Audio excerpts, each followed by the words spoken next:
안녕하세요. 잡시광입니다. 손흥민 선수가 리그 21호 골을 기록하며 토트넘의 EPL 4위 경쟁과 함께 아시아 출신 첫 잉글랜드 프리미어리그 득점왕이라는 대기록에 한 발 더 다가섰습니다. 토트넘은 아스널과 22라운드 수년 경기에서 해리 케인의 멀티골과 손흥민의 쐐기골을 엮어 3대 0으로 완승했고, 이로써 리그 5위 토트넘은 4위 아스널과 승점 차를 1점으로 좁혔습니다. 이 경기에서도 역시 손흥민은 선발로 출전해 72분을 뛰며 몸을 사리지 않고 사력을 다했습니다.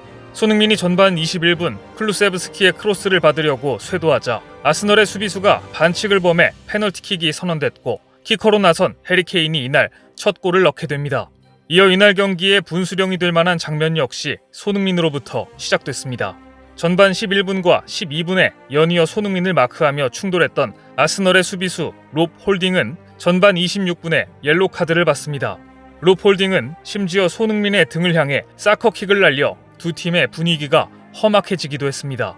몇 분 후 손흥민의 턴 동작을 막기 위해 다시 한번 홀딩이 나섰는데, 그 과정에서 두 선수가 충돌하며 뜻밖의 레슬링 장면이 탄생하기도 했습니다. 옐로 카드를 받은 홀딩이 남은 경기를 생각했더라면 조심했어야 했지만, 홀딩의 머릿속에는 오로지 손흥민을 막아라만 입력됐던 모양입니다. 기어코 전반 32분 무렵 대형 사고를 치고 맙니다. 손흥민의 골문 침투를 저지하는 과정에서 나온 엘보우 어택. 이 반칙은 아스널 입장에서 전혀 할 필요가 없는 불필요한 반칙이었습니다. 결국 홀딩이 퇴장당하자 10명이 싸우게 된 아스널은 수적 열세 속에서 0대3 완패를 당하게 됩니다. 한껏 물오른 손흥민의 문전 쇄도를 막기 위해 최근 토트넘과 맞붙은 팀들은 모두 손흥민에 대해 강력한 반칙을 하고 있습니다. 하지만 그들 모두는 하나같이 험한 골을 당하고 있습니다.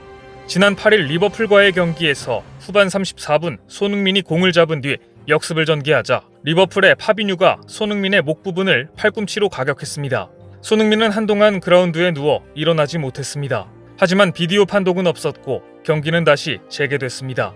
해당 장면에 대해 전 토트넘의 골키퍼 폴 로빈슨은 흥분하며 영국 풋볼 인사이더와의 인터뷰에서 이렇게 말했습니다.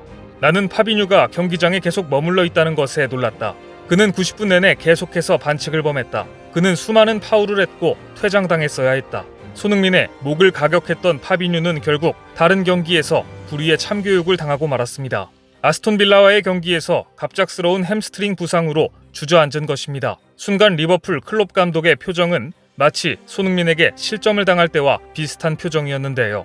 마이클 오웬은 파비뉴의 부상 장면을 보며 팀의 핵심 선수가 할 행동이 아니었고 순전히 파비뉴의 잘못이라고 혹평을 가했습니다. 결국 파비뉴는 FA컵 결승전에 나가지 못하게 됐고, 챔피언스리그 결승전 역시 출장이 불투명해졌습니다. 물오른 경기력으로 누구도 막을 수 없는 존재가 되어버린 손흥민은 이제 득점왕을 향해 단 2경기만을 남겨두고 있습니다. 콘테 감독은 손흥민과 오는 일요일 번리와의 한판 승부에서 득점왕에 오르자고 약속했다고 전했습니다. 손흥민과 모하메드 살라의 골 차이는 단 한 골 차이입니다. 만일 2명이 동점을 기록하면 어떻게 될까요? 공동 득점왕으로 이름을 남기며 골든부츠도 2개가 됩니다. 공동 득점왕은 이미 3차례나 있었습니다. 그런데 영국 축구 전문가들은 손흥민이 살라보다 우위에 있다고 점칩니다. EPL 공격수였던 가브리엘 아그본라허는 손흥민에 대해 이렇게 말했습니다. 이번 시즌 최고의 선수를 꼽으라면 살라보다 손흥민을 꼽겠다. 리버풀과 맨시티를 무너뜨린 손흥민은 득점왕에 오를 자격이 충분하다. 더구나 손흥민은 양발을 모두 쓸 수 있는 선수이고 지금 절정의 기량을 선보이고 있기 때문에 손흥민이 더 유리하다고 분석했습니다. 남은 2경기에서 한 골만 넣어서 살라와 득점 동률을 이루어도 득점왕이 될 수 있는 상황. 많은 전문가들은 손흥민의 득점왕을 상당히 유력하게 보고 있습니다. 과연 콘테 감독의 예언대로 오는 일요일 손흥민이 아시아 최고 EPL 득점왕에 오를 수 있을지 관심있게 지켜봐야겠습니다. 오늘 준비한 소식은 여기까지입니다. 댓글을 통한 여러분들의 많은 의견 기다리겠습니다. 시청해주셔서 감사합니다.